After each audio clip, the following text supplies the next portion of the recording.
Amasiro kitiibwa era amasiro kkula kyekifo mu buwangwa awateerekwa enjole. Bwe njogera enjole sigamba njole za ssubi, ndikuba Ssekabaka abaafa ababeera mu masiro. Mu masiro omuli agaffe mubaamu ekibira, ekifo wennyini awo nno awabeera enjole. Kabaka akisa omukono aba Ssekabaka, abakopi tufa Kabaka akiisa mukono. N'ebisokonjolo nfaafa ebyawula kino n'enfa tebeera y'emu kasooli omuvubuka tatulika.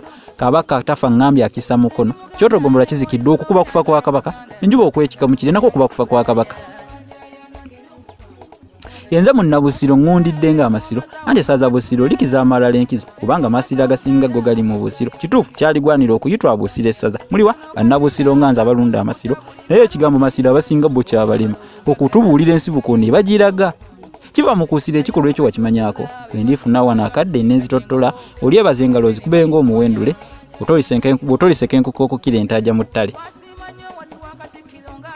18 eyo kinana mugumu yali Kabaka waffe oyo Muteesa omuberyeberye n'agizimba ye ennyumba muzibwa Zaalampanga ku mutala guli eri etagindo badda Kasubi nze gwe ngamba Nabulagala naye 18 ate kinana mwena n'akisaseba omukono oyo owa Lugembe kukabya Muteesa owaffe oli omuberyeberye ne gajjula nnyaba enkompe agajjulujjulu Obuganda bwonna olwo ne buyaziirana olw'entano entabwe empanga nti esowanyiziddwa ne bamuganziko olwo nno muzibwa eyiye neeterekebwa enjole ye mu masiro gali nanti olwo muzibwa Zaalampanga enjuye efuusa amasiro.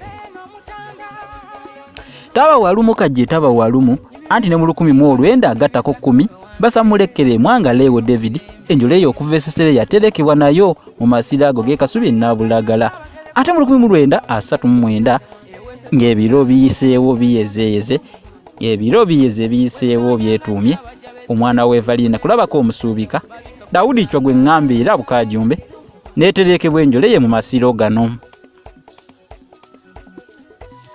Naye ekirika atuma Namukaga atera otuga kino kyenzizaako bannange oyungula eziga olw'abafuzi ab'ekyejo bano abalumbaganye. Yali Milton Obote Opeto omulango ddala yakwatibwa effutu eriffe n'atuvungavunga anti Kabaka waffe oyo omuzira ddala kaputeni ow'amaanyi Frederico David William Mutebi ddala Luwangula oyo gwe ngamba empaala bwa ddala oyo Muteesa ow'okubiri ow'ebyafaayo ne kamulumba emmengo ne kawaŋŋangusa.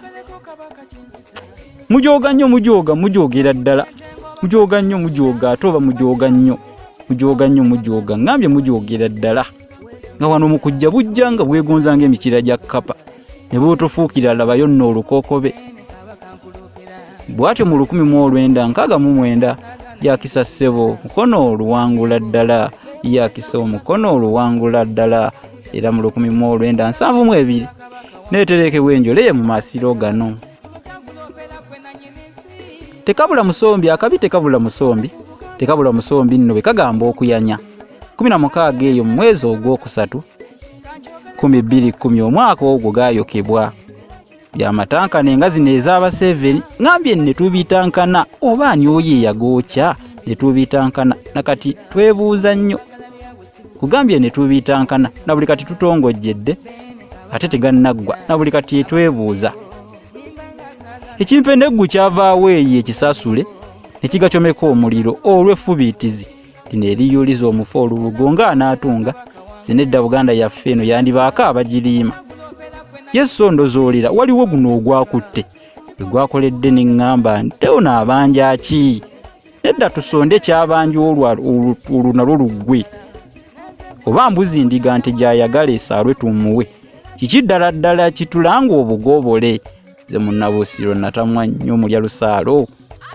naye okalya dda kaddadde ejjobyo mu mutwe Ssaabalonga wange alenze ŋŋenze ntyo.